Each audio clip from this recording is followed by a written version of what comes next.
Hello everyone, I'm Kyung-Koo. I'm a cultural anthropologist teaching at College of Liberal Studies, Seoul National University. It's my great pleasure to moderate the session. I would like to welcome all of you to this panel discussion session titled Rethinking Global Citizenship Education in a Time of Multiple Pandemics, Key Issues and Challenges. This session intends to address different forms of a pandemic, the widely experienced social problems that have tended to spread around the world or that have been unraveled and or magnified by the current pandemic. This session also aims to articulate how the global citizenship education can contribute to tackling of such multiple pandemics by inviting professionals with a wide range of expertise to analyze the major issues and challenges global citizenship education has to address in this time of a crisis. Before we begin the discussion, let me introduce our panelists. Divina FRAU-MEIGS, Professor of Media Sociology at Sorbonne Nouvelle University, France. She holds the UNESCO chair, Savoir Devenir. I think this means know, become, in sustainable digital development, mastering information cultures. We invited her as an expert and advocate of media information literacy. Kerstin FORSBERG. She's a founder and director of Planeta, Océano, a Peruvian non-profit organization empowering coastal communities in marine conservation through research, education, and sustainable development efforts. She will complement the ecological view to our discussion. Third, Antonia WULFF. Is a coordinator at Education International, the Global Federation of Teacher Unions. She coordinates Education International's advocacy efforts on the implementation, financing, and monitoring of the Sustainable Development Goals. She will represent the perspectives of teaching profession for this discussion.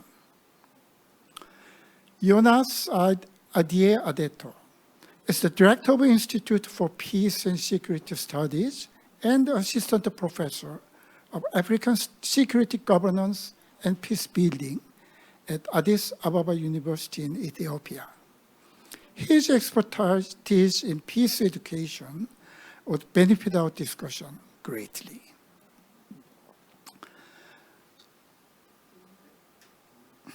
Oh, hello. Thank you for joining us today. It's very nice to see you. You can hear me well, right? Yes. Okay. Without any further ado, let me start with the first question to our panelists.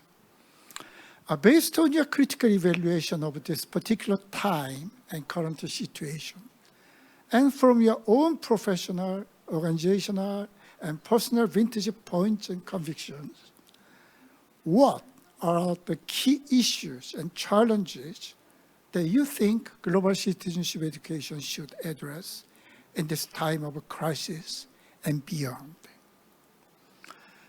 Well, Professor Divina FRAU-MEIGS, would you please start first? Thank you for having me. I know it's very late in Seoul, and I'm really, really sorry not to be there physically. And maybe that's one of the issues, is being together in these times of crisis. But I'll maybe zero in to the sake of a conversation, and because I know my other colleagues are going to complete, by saying that for me, the key issue is information.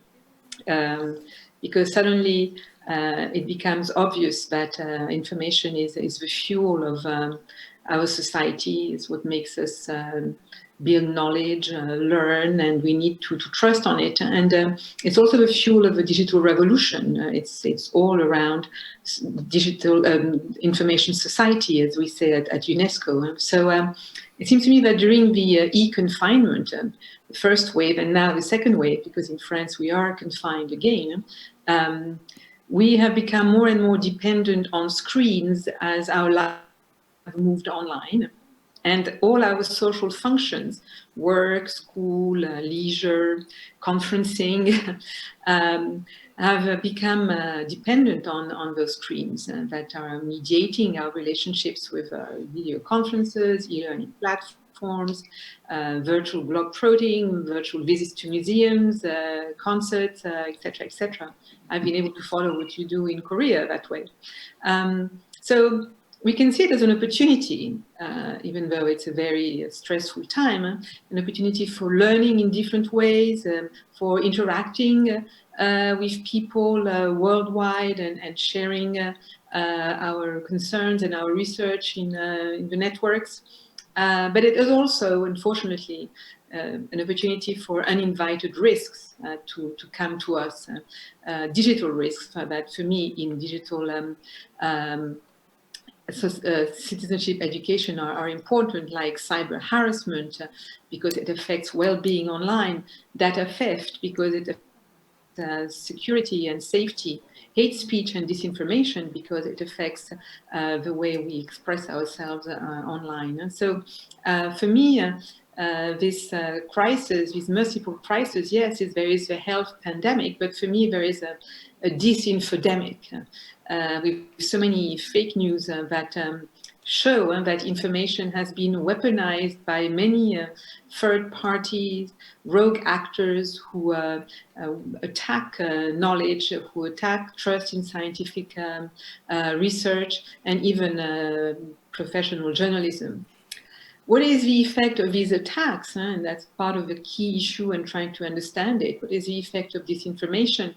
Well, research shows that on the one hand, it creates polarization, which is to say that people who think alike are going to meet in groups that think alike and not listen to the others. And this can lead to another effect, which is radicalization, which is to say that people are going to be more and more assertive of extreme opinions, not listening to the middle ground, and not being ready for dialogue, for compromise, etc. And there's a third effect, is less visible, but it's what it does to consumer awareness, which for me is part of digital citizenship. Because fake news are monetized. You can make money out of fake mongering because of advertising, as it brings views on the websites and the channels. And this has chilling consequences on citizenship. You know, it makes you get cold in a way. It's a chilling effect on freedom of expression. There's going to be less engagement of people who have moderate views, less trust in institutions, in media, in research, less intercultural dialogue. So it can be very destabilizing, and therefore it is fraught with danger for democratic society. So we have an unprecedented life-size experiment of our strengths, our weaknesses in the face of this disinfodemic. And we have to be careful because we are at a crossroads, as I say in the paper that you asked me to provide on one of your newsletters. On the one hand, we could go for digital future of surveillance, traceability, monetization, or education, openness, resilience, and online freedoms. So there we are. Thank you very much. And next, Ms. Kerstin FORSBERG. Would you please? You have 4 minutes.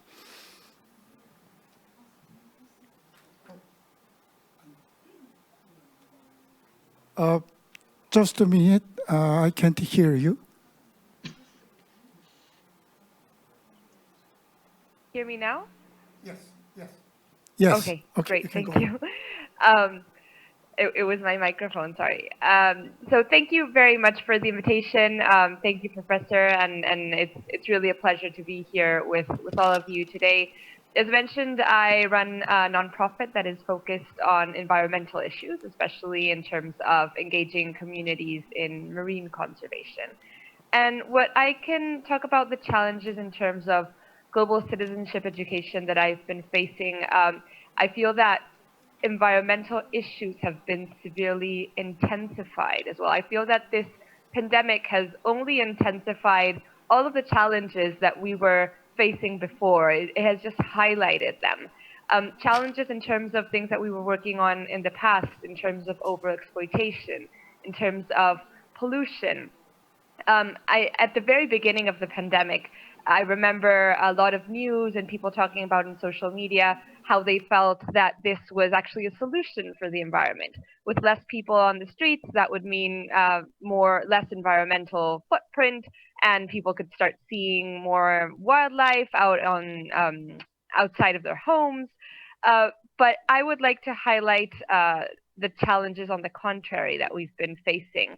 So for example, let's just think about the single-use plastics that we're using, about all the amount of waste that we're generating with all this medical, face masks, for example, how we're disposing these.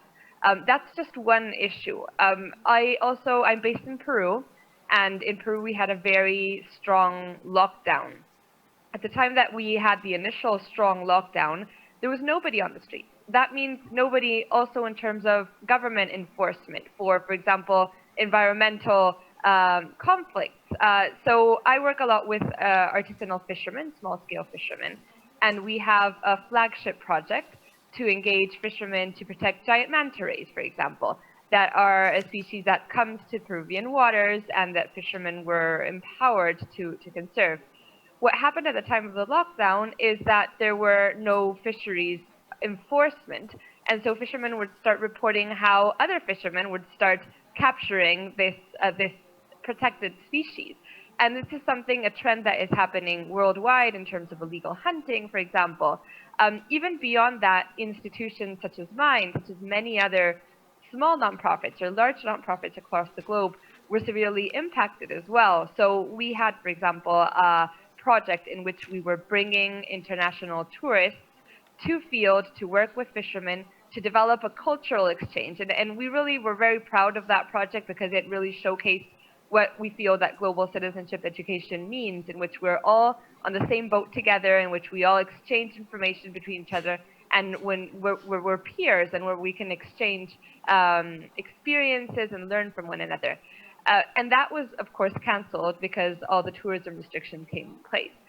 So there's a lot of challenges that we are facing. And ultimately, what we are focused in beyond environmental issues is in how the environment benefits local communities and how we can engage local communities in environmental conservation.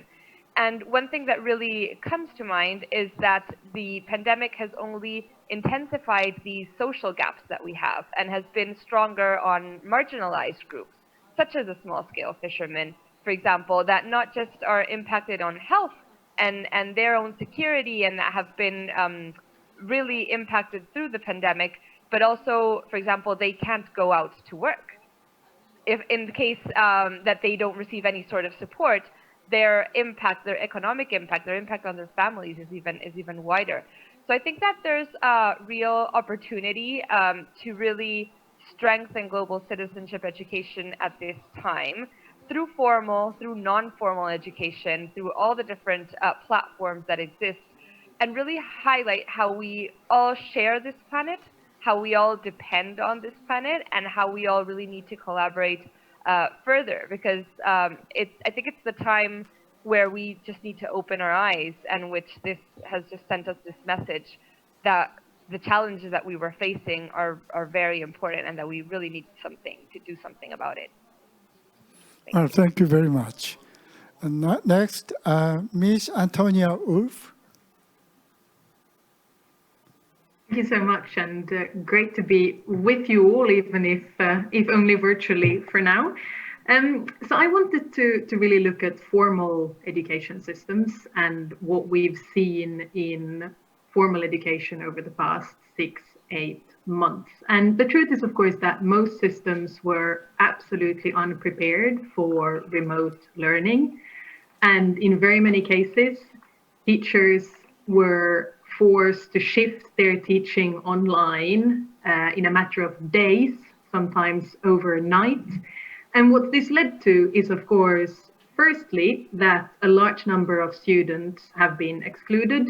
I think a conservative estimate could be a third of students not having access to teaching and learning because of the remote arrangements, and very many lacking the means, whether that's the appropriate device, an internet connection, or even access to radio and television that was used in many contexts. Secondly, it of course means that the content of education has been adjusted and in most cases narrowed. There's been less time for teaching and learning, and there's been more of a focus on the very basics. And thirdly, it's meant that there's been a range of new limitations on the methods that teachers can choose to apply in their teaching, which directly impacts a subject, an area like global citizenship education or education for sustainable development, peace education, that whole field. And what we've heard from several teachers is really a fear as well as a lived experience of how teaching remotely just makes it so much harder to teach the non-cognitive side of education. How so many of them talk about it just being really difficult to address anything that relates to values.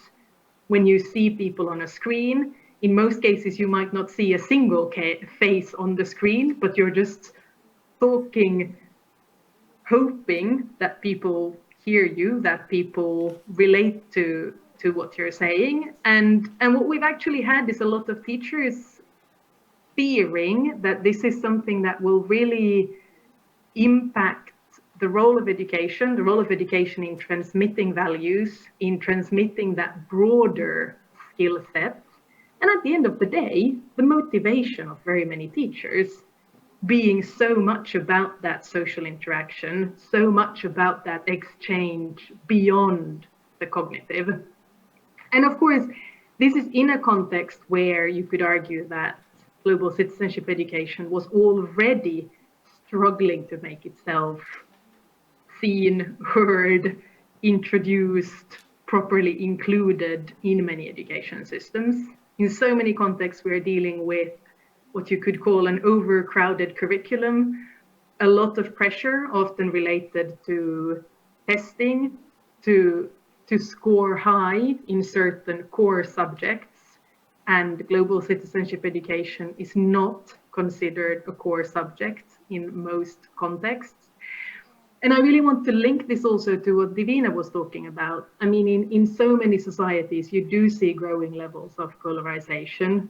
So that importance of having education systems that allow for students to hear different viewpoints, understand different viewpoints, listen, not only talking yourself, engaging with one another, and really thinking critically based on evidence, daring to have some of those difficult situations. So yeah, all in all, a serious situation and a great challenge for all of us working to strengthen global citizenship education. Thank you. Finally, you waited long, Professor Yonas ADAYE. Thank you very much indeed, the organizers, for giving us this extremely important opportunity to interact with each other, professionals coming around the world.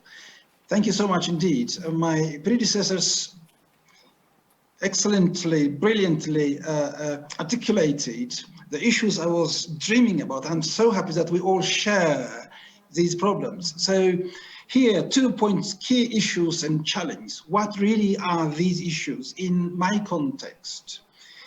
The first one I saw is hopelessness, being desperate when students are out of peer contact, no more playing, no more coming to classroom, playing together, sharing with each other, then they seem to be completely lost.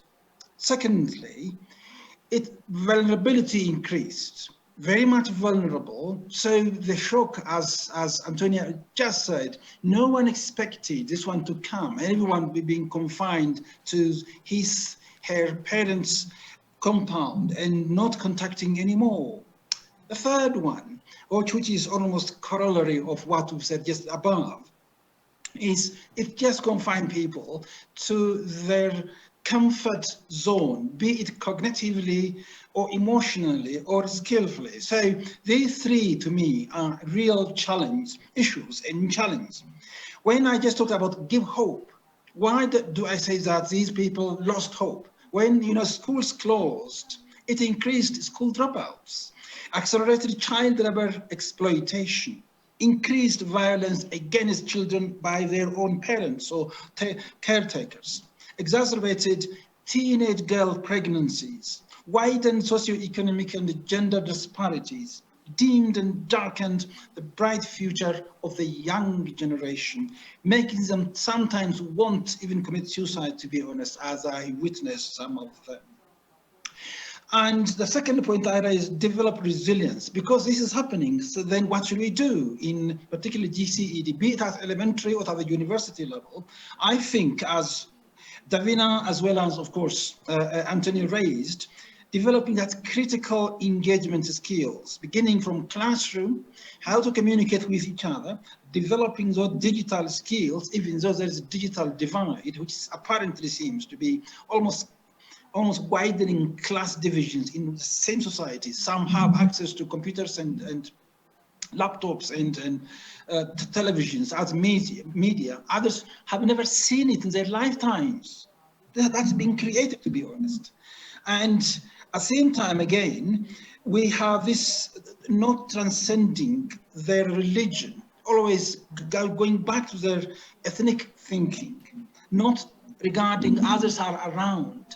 So being very self-centered, ethnocentered, which is really a way of developing violent extremism and terrorism, which does not widen their cognitive development, which really affects very negatively global citizenship thinking, global wider thinking.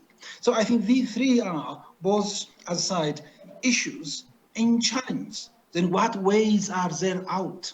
I thought there are a lot of ways for teachers, particularly as we prepare for the next maybe GCED curriculum, say developing solidarity, helping students to think beyond their comfort zone, engaging them on those issues. Information has been already mentioned, how to fight particularly, or how to at least prevent violent extremism or narrow nationalism, narrow religiousness. A teacher in France teaching something outside of their culture, then he was beheaded for that. So how to develop tolerance and accepting and respecting each other? So I think these are the huge issues. This is a clarion call and a call of our time for us to develop this tolerance, acceptance, respecting diversities. And here, of course, it's time for us to start with very small actions at our village, local level, which is a truly a real call that we start acting locally and thinking globally before our own planet becomes post-human human species, and then some alien creatures come and start occupying, because we're going to kill each other. Environments have to be devastated because we don't care about environment. So self-centered, my country first, my culture first. So as to act these all, I think global citizenship education should be responsive to the time as well as to the very child. So as to develop this whole child, I think we should focus on human development primarily. Thank you very much indeed. Thank you very much. Well, now let me move to the second round. Well, I would like to develop our discussion by raising some specific and concrete questions to each panelist. Well, Professor Divina FRAU-MEIGS, you highlighted the importance of media and information literacy, and also these problems that we face in the pandemic. As you know, this media and information literacy is not addressed well enough in the current educational settings. I mean, the curriculum, textbooks, and school environments. Well, given this all these problems, what would be the effective way to introduce this media and information literacy into education in response to all these problems of pandemic? Aha, that's a very good question. And I know you're thinking about it a lot in Korea, actually, where you've been pioneering sometimes about media literacy. I would love to say the current situation is a wonderful opportunity for raising awareness about the relevance of media and information literacy and GCED, because I put media and information literacy as part of the GCED larger construct, because it's about access and inclusion, and we know that children who are not connected are dropping out, and this is major. It's about empathy, understanding the others, including animals, and talking about fish, etc. It's about having an active online presence and participation, but at the same time feeling safe. And thank you, Yonas, for mentioning our colleague who was beheaded in France for teaching freedom of expression and using media literacy tools for doing this. And the response was such a brutal act that is totally undemocratic, that we're still reeling under shock, honestly, in France.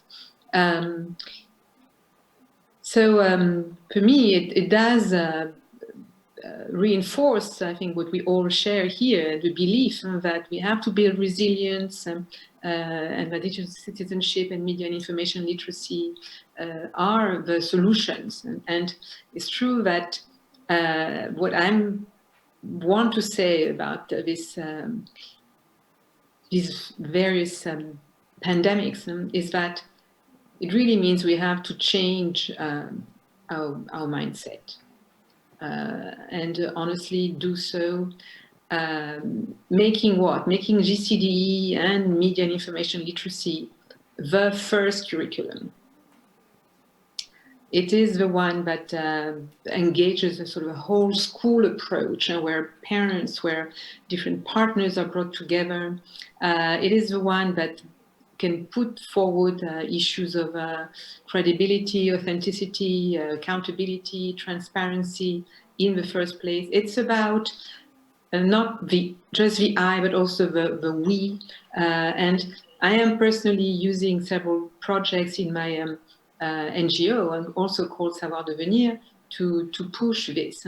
Savoir Devenir is a concept that I've created to go beyond the learning to learn, learning to do, learning to have. It's learning to project oneself into the future without fear. And at the moment, there's only fear around young people, and fear of dying, fear of the planet dying. So I'm trying to push Savoir Devenir into what I call in media and information literacy, eco-media, to answer part of Kerstin's concerns also, which is to say, how do we help young people deal with their concerns about the planet and about their own future in that planet, their well-being in that planet. And we try to draw attention to the fact that the digital world pollutes. And therefore, the digital world is not that ideal. And we have to find ways of having less material pollution generated by the digital world. It also pollutes the mind, because the media representations are going to influence our decisions about the environment. The whole controversy around climate change, the denial by many politicians, fake scientists, that there is a change and that it's due to global warming affecting our lovely planet. All of that is carried by media and the digital media as well. And so, but there is hope also, because with digital media, you can also apply surveillance to this and make companies that pollute accountable. You can provide visualizations that show what's happening to the ice cap and really bring attention to these issues and put them center. So I'm afraid we need a complete overhaul of our curriculum. Unfortunately, teaching just our language, teaching history, geography is not the most urgent right now. Teaching how to deal with the climate, with the environment, with the digital world, with health, is to me the most important, and that should be driving the curriculum. As images and data are becoming crucial elements of information, not just for disinformation, but also for information to make informed decisions. So this is what in a gist, what I would like to say. We need to change the curriculum, and we need for that to prepare school systems at the national and local level.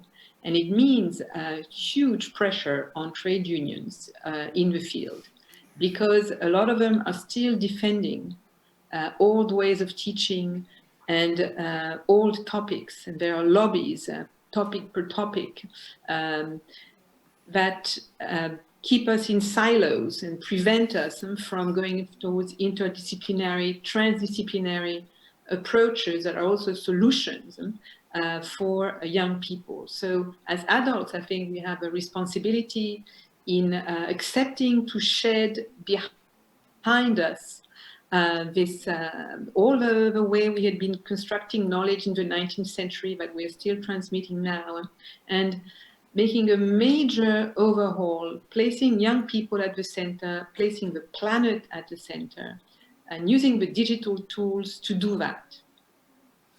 Well, thank you very much for your insightful opinion.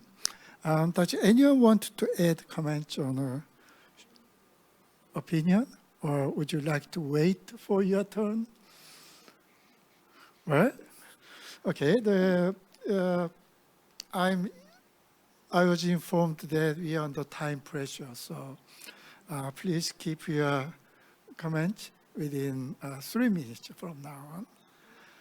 Okay, Ms. Kerstin FORSBERG, you emphasized the necessity to scale global citizenship education now more than ever to enhance collaborations in tackling the environmental difficulties.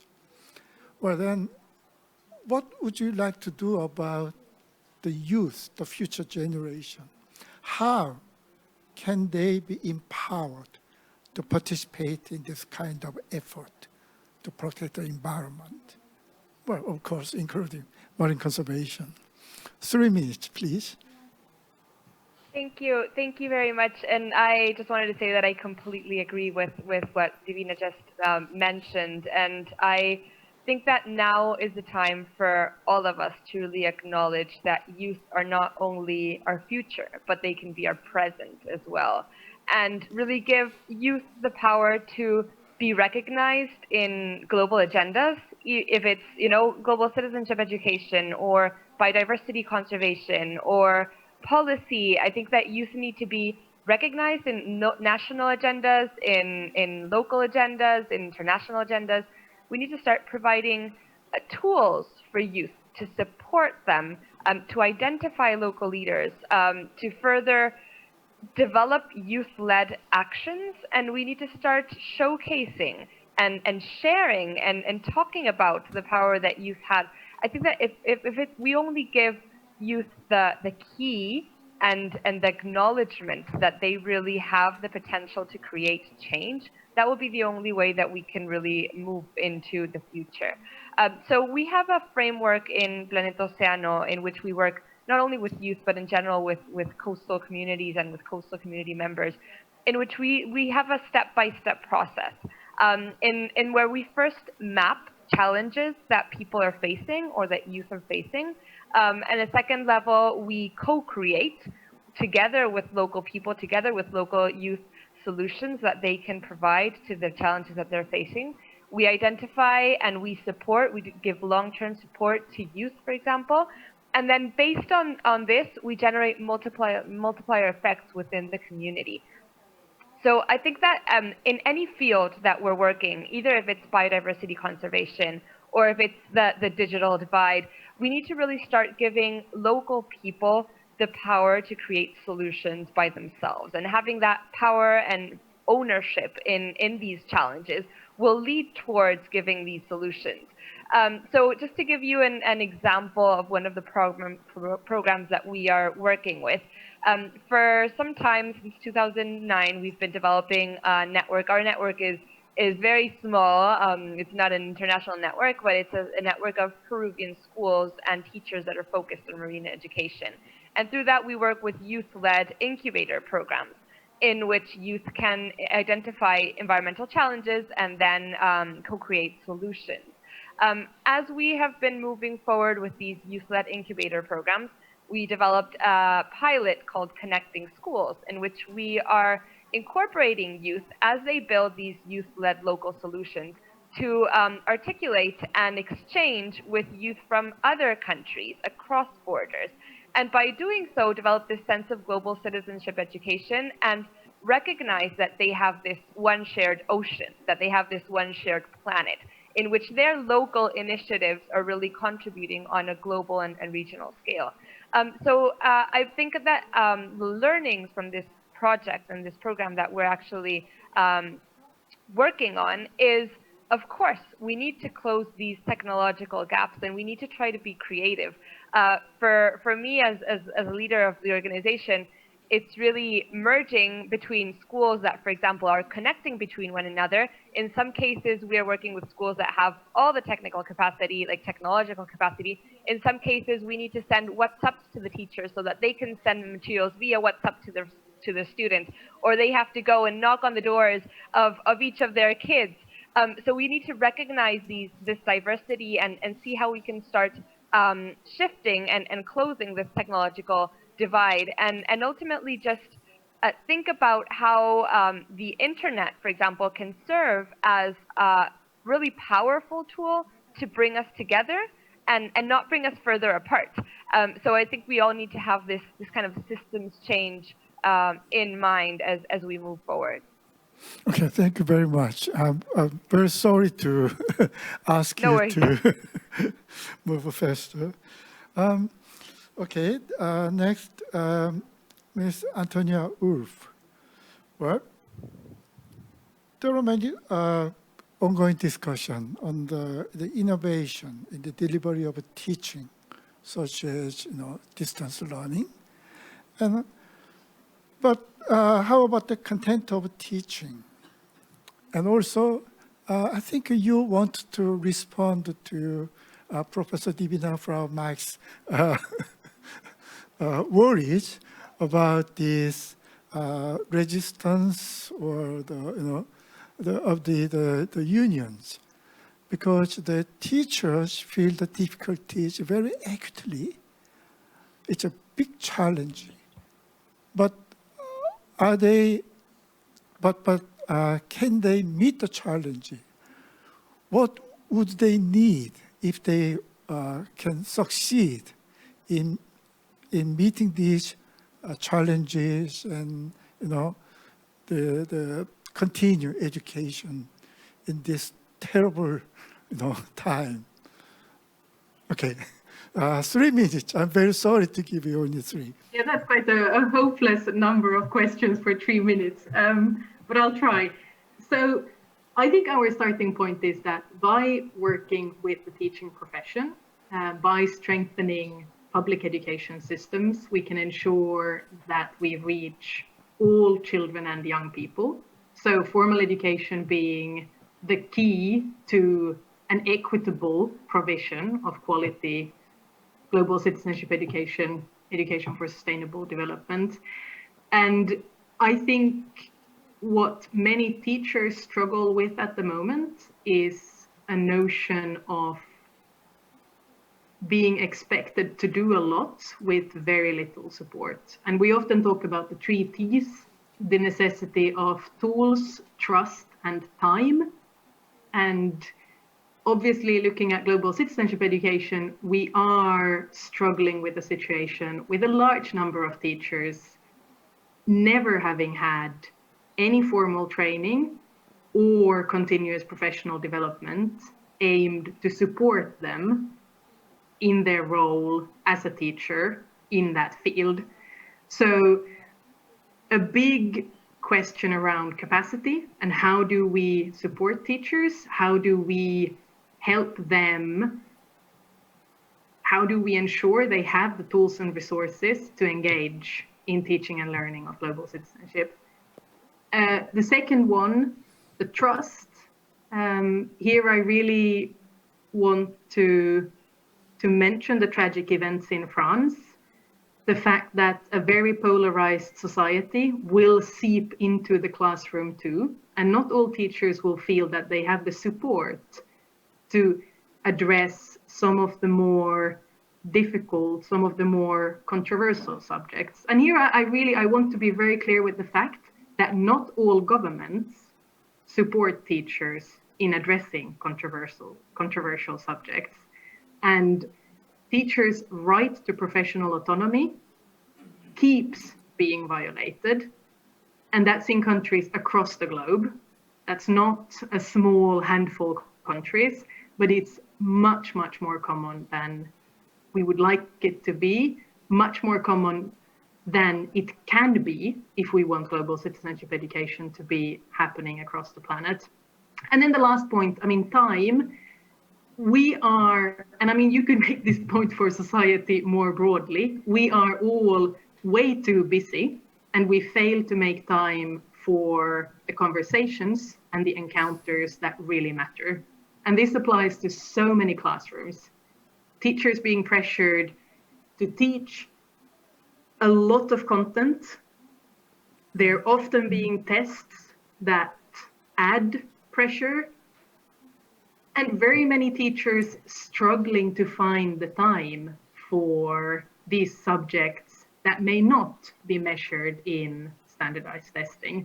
So it's also about us as a society, us as a profession, us as an education sector, learning to really practice what we preach, really think about, and here I would completely agree with the need to look at curriculum and to rethink what we consider core subjects.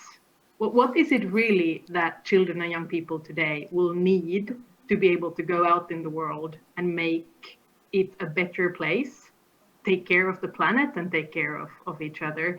And then finally, just to not come across as avoiding the question about the role of unions, I think it's an outdated notion that unions are all about resisting change.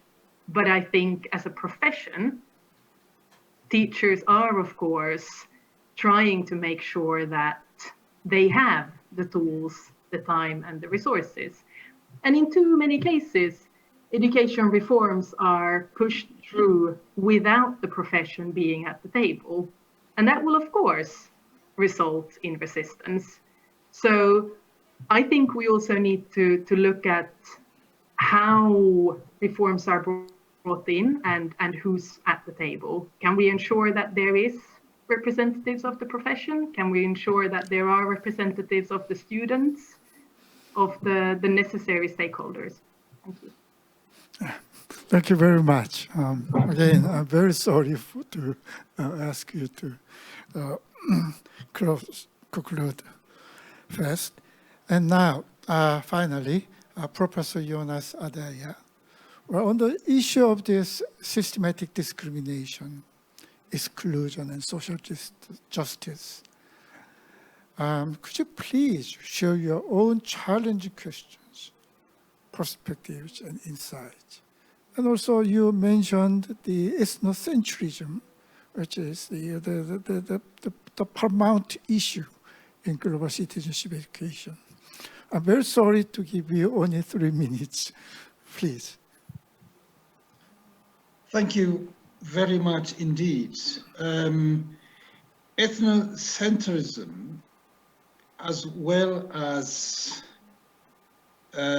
the final point you mention, I think this sort of uncritical acceptance of what has ever been aired on the media or said or written in a certain context. I think that these 2 points should almost always be underlined in our education system.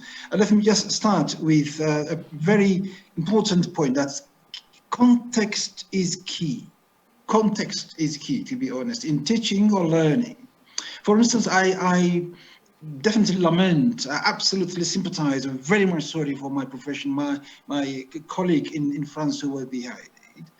And the show of, this following the age-old democratic exercise in France, liberty, fraternity, equality, that the France civilization contributes to the whole world.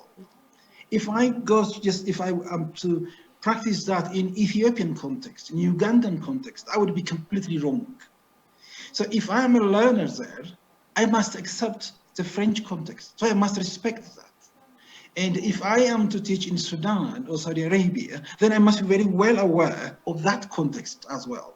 Context responsiveness is extremely important. If I'm a learner, I'm there to learn, therefore I have to respect. I must be what you call receptivity, open-mindedness to learn from others. But unless I respect is just like touching a fresh paint. By touching a fresh paint, I am also touched by touching it. By respecting others, definitely, I also see sort of reciprocation coming out. So I think the first one is being then well aware of the context. And what we really lack, when I talk about ethnocentrism as a whole, that my way is super highway, is a very dangerous approach for global citizenship training. Because globals, I am black from here, and someone is white there, another one is yellow there. This diversity is beauty for us, to be honest. This diversity must be celebrated at the same time. So in our curriculum, we should really, include that diversity should be celebrated, but critical thinking must be there. Anything that's been established should be seen again, because to educate is to free mind from fear and, if you like, some superstition things. So asking questions. We should not be afraid of, encouraging students to ask questions, even though the answers may not be immediately there. Then this ethnocentric disease can be possibly cured through time when we have critical thinking skills, critical literacy. And I think one of our presenters also mentioned, particularly I think it's Divina, who mentioned that interdisciplinarity, absolutely, that really goes beyond the territory of simply sociology or economics or biology or chemistry, but also when you just have this interdisciplinary approach, in the same way intercultural approach, in the same way multiculturalism, then you can develop, honestly speaking, global citizenship as well. So these are the 2 points I wanted to quickly mention. Before I have been asked to keep up, I must shut up. Thank you very much. As a cultural anthropologist engaged in the global citizenship education, I cannot agree with you more. Well, time is really limited, but now let's invite a question from the audience. We received many questions during this live discussion. And audience, thank you for your participation.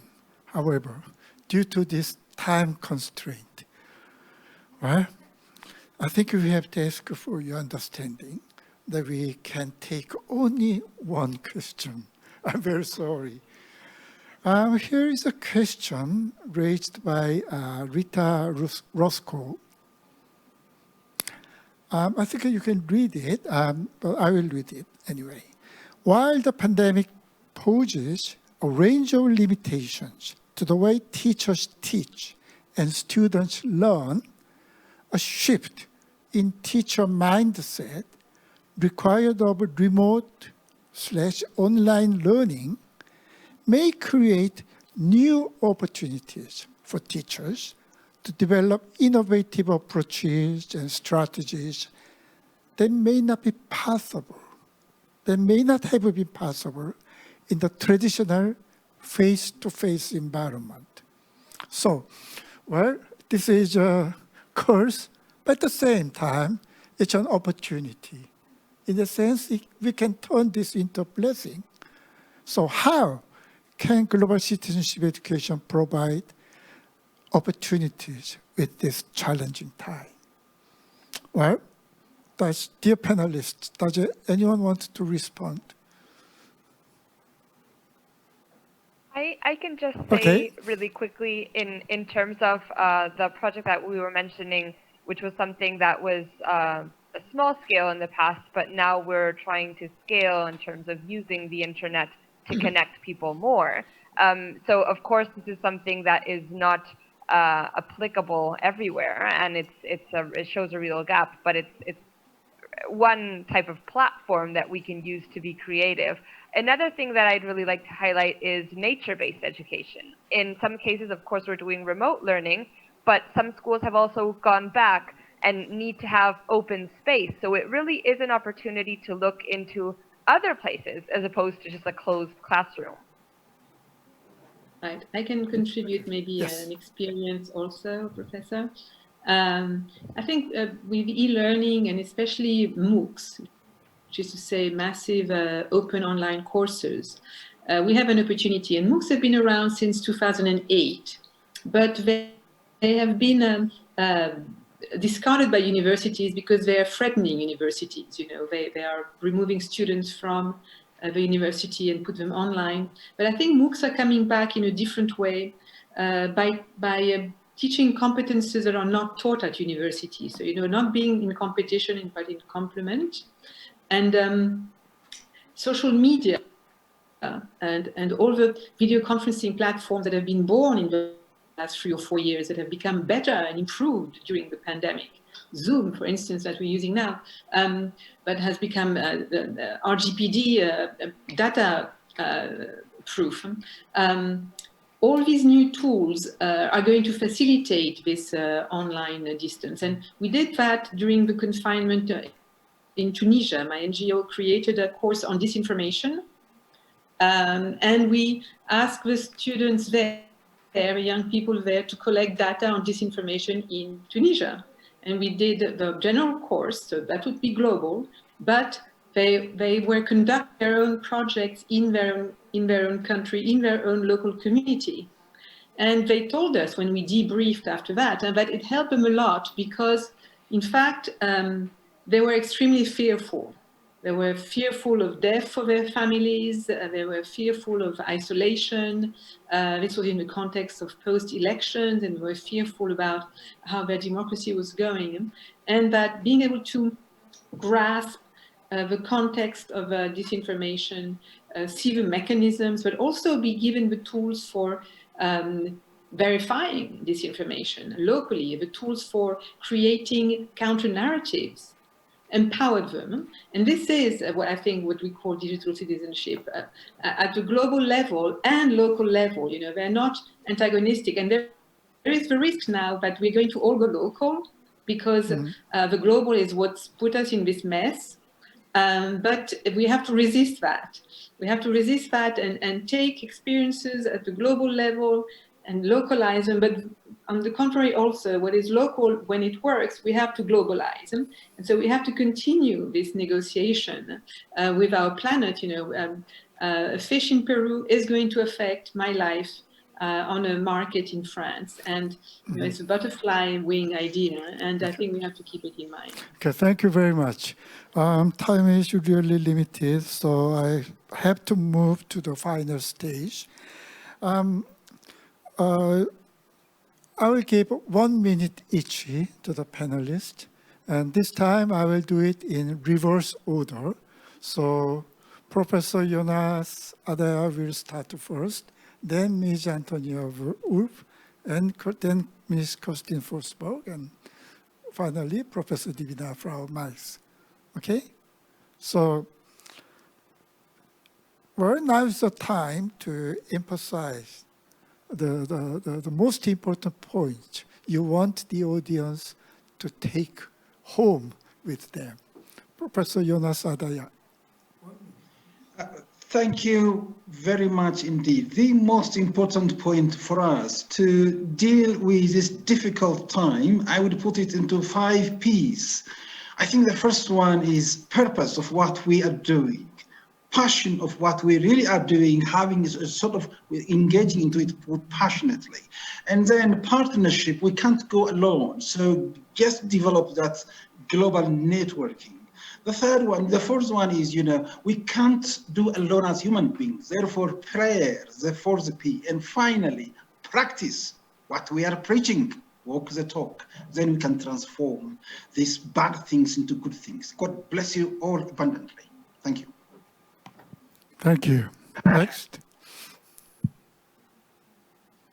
I feel challenged by these 5 Ps and think that from the side of the teaching profession, what I just do is repeat the 3 Ts, the holy trinity of tools and time and trust as just preconditions for success. And then a last reflection, I think we need to have a conversation around what global citizenship education and education for sustainable development is aiming to do.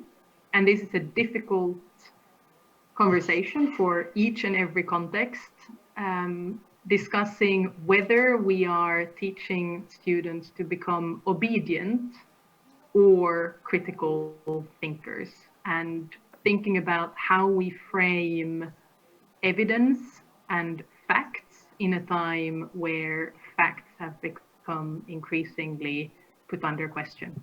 Thanks. Thank you. And Ms. Kerstin FORSBERG. Thank you. I would say 2 things. First of all, we do need to be creative and foster innovation and think about systems change.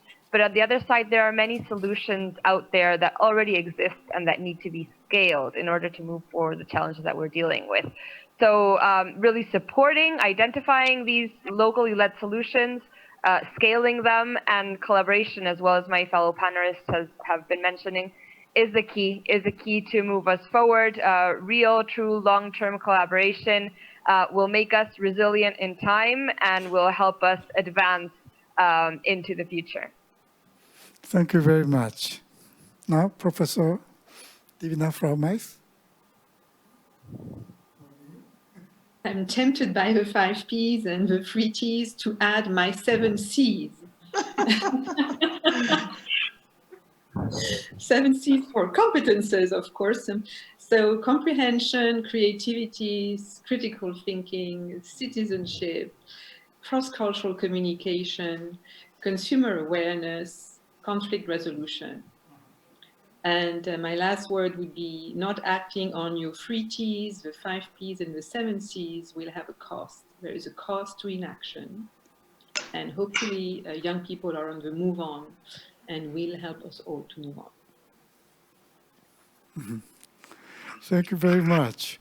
Now I really have to wrap up this panel discussion.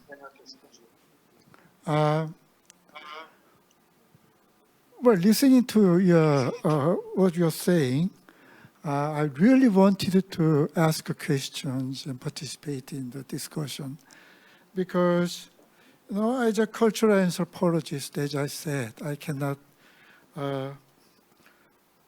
agree more with Professor Yonas ADAYE in his discussion on this, the context and diversity, ethnocentrism.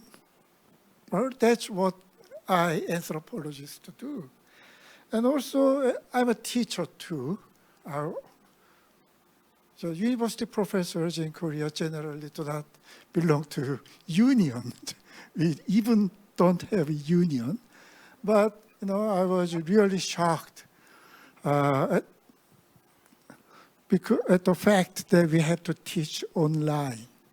Fortunately, I had some experience. I was asked to teach a course at a cyber university, so I could deal with that. And my college is a special college expected to innovate higher education in Korea, so we are well equipped. But even though I was experienced and I had the support, I had a great difficulty, But at the same time, I found something really unexpected, because if you teach online, there's no back sheet. Every student is on the same screen. And to my amusement and to my joy, I found that students ask more questions.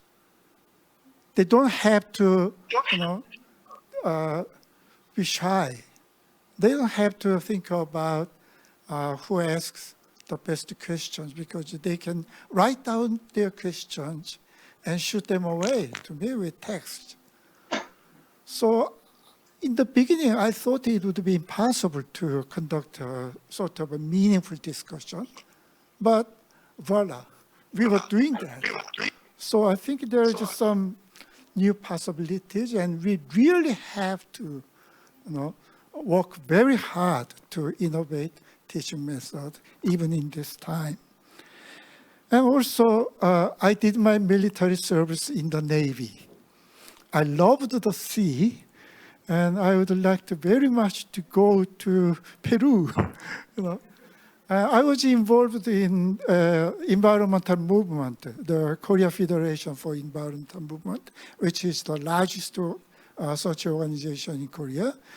And this time, it's a pandemic, it's a crisis, it's a terrible time.